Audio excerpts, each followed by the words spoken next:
Alors là, je vais vous montrer l'étape de la plantation de l'ail. Quand est-ce qu'on fait ça? On fait ça à l'automne, le plus tard possible, parce que des fois, il y a des redoux en octobre et ça se peut que l'ail se mette à germer, ce qui n'est pas très souhaitable. Donc là, moi, présentement, je suis rendue à la première semaine de novembre. J'ai déjà planté mon ail quand la terre, il a fallu que je la casse tellement c'était gelé. C'est pas le fun, mais c'est faisable. Alors, j'ai 3 variétés d'ail ici. J'ai de l'ail à tige molle. L'ail à tige molle, bon, ici, ça a l'air dur parce que c'est sec maintenant, là, mais la tige, on peut la tresser plus facilement et bizarrement, elle ne fait pas de fleurs d'ail, comme on dit. Elle fait ses petits cailleux ici, puis les feuilles continuent. Donc ça, c'est une variété qui peut être beaucoup plus grosse. Là, j'ai eu des petites variétés, des petites gousses cette année, mais elles sont beaucoup plus belles que ça d'habitude. J'ai eu 2 autres variétés. Une qui va donner environ 7-8 gousses par plant, si on veut, puis l'autre 3 ou 4. Ceux-là sont énormes, les gousses de celle-là. C'est vraiment, pour un souper, là, ça en fait beaucoup. Alors, j'aime bien les deux parce que des fois, je veux des plus petites gousses, des plus grosses gousses. Donc, ce qu'on fait quand on plante, d'abord, il faut avoir eu assez de compost dans le jardin. Il faut mettre au moins un bon centimètre et demi, 2 centimètres de compost à grandeur parce que ça demande, c'est une plante exigeante quand même.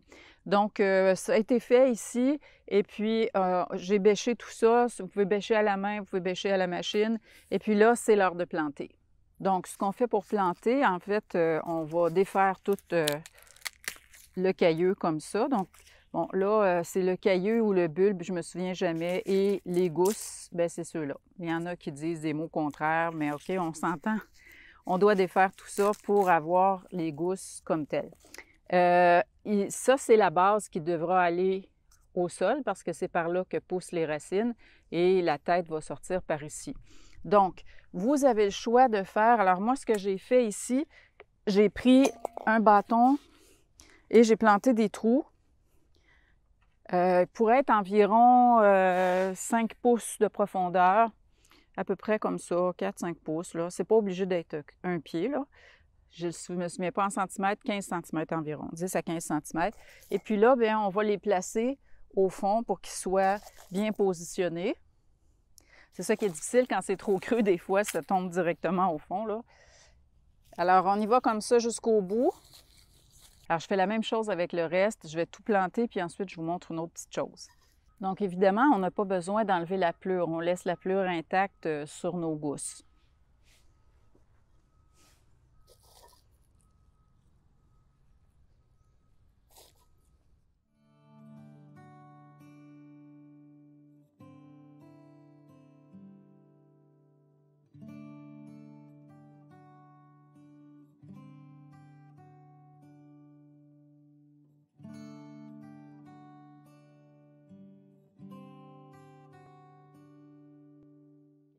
Si votre sol est bien meuble, vous n'êtes même pas obligé de faire des trous d'avance. On peut y aller comme ça, puis enfoncer la gousse directement au fond. Sinon, vous avez aussi la possibilité de cet article-là qu'on utilise pour planter des tulipes. On vient prendre, prendre une bouchée du sol, on dépose la gousse ici, puis on fait retomber la terre dessus. C'est une autre option aussi, ça dépend de vos sols puis de ce que vous avez envie de faire. Ce qui est important aussi, c'est l'éclairage. Vous devez absolument avoir un espace où il y a minimum 8 heures d'ensoleillement par jour parce que c'est une plante potagère et ça prend beaucoup de soleil pour croître. Donc, chaque gousse que j'ai plantée va me donner un cailleux complet l'année prochaine. Ça veut dire qu'il faut que je planifie aussi dans ce que je plante. Mais disons, j'en plante 10, je vais avoir 10 cailleux comme ça. Si je vais en replanter 10 l'année prochaine, il faut que je considère que 2 ou 3 de ceux que j'ai récoltés vont être pour ma future semence, en fait, donc je ne pourrai pas les consommer. Donc, il faut prévoir nos semences de l'année prochaine pour savoir combien on en plante cette année. Alors, au printemps, dès le mois d'avril, mi-avril, fin avril, vous allez avoir les tiges d'ail qui commencent à pousser. Ça ressemble presque à des quenouilles, je vous dirais. Et même si vous mettez du paillis, vous allez voir, là, on va installer du paillis. On laisse le paillis en place. Ça va permettre que les mauvaises herbes vont moins s'installer. On a une bonne humidité. Oui, ça va sortir 2 semaines plus tard presque si vous avez mis du paillis. Mais au bout du compte, à l'heure de la récolte, ça va être prêt en même temps, ça va être mûr au même moment que vous ayez un espace qui avait du paillis ou qu'il n'y en avait pas. Donc là, évidemment, ce qu'on fait, c'est qu'on renterre tous nos trous.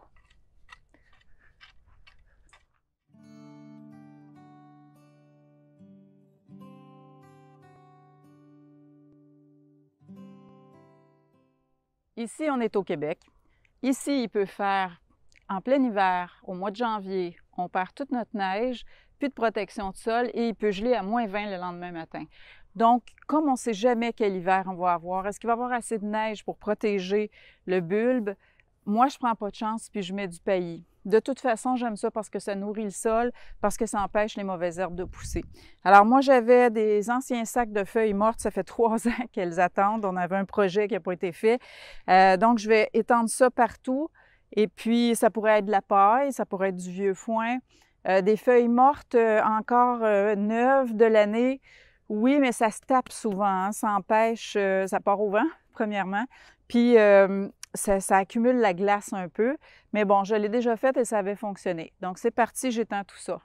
Vous avez sûrement déjà entendu parler aussi que c'est préférable de planter vos plus grosses gousses pour avoir des plus gros cailleux possibles. J'ai fait l'expérimentation, j'ai pas vu de grosse différence entre choisir une petite ou une grosse gousse. Donc, plantez ce que vous avez. Évidemment, si vous en avez une minuscule comme ça, vous laissez faire, vous en choisissez une autre. Mais moi, je choisis pas juste mes plus grosses. Je choisis mes belles gousses, puis je plante, puis c'est tout. Faites l'essai, vous allez peut-être trouver que vous aussi, ça fait pas une grosse différence. Donc, c'est pas plus compliqué que ça. Le paillis, c'est à votre choix, mais vraiment, moi, c'est une chance que je prends pas de risquer que mes gousses gèlent pendant l'hiver. J'ai toujours mis du paillis. Ça fait depuis 1995 environ que je cultive de l'ail. Ce qui est important aussi de comprendre, c'est qu'il y a des fois, il y en a qui vont dire « Ah, ça, c'est de l'ail de printemps, ça peut être planté au printemps. » Sincèrement, toutes les personnes que j'ai vues qui ont essayé ça se sont retrouvées avec des petites gousses, des petits cailleux gros comme ça rendus à l'automne parce qu'il n'y a pas eu le temps de s'enraciner, croître et mûrir avant la récolte. Donc, ça donne des très petits résultats, sauf si on plante, là, mais genre en mars ou quelque chose, un espace de temps où il va y avoir un temps pour l'enracinement. Fait que voilà, si vous avez des questions sur la récolte, la conservation, bien ça fait partie de l'autre vidéo qui suit. Et bien voilà, je vous souhaite une belle plantation.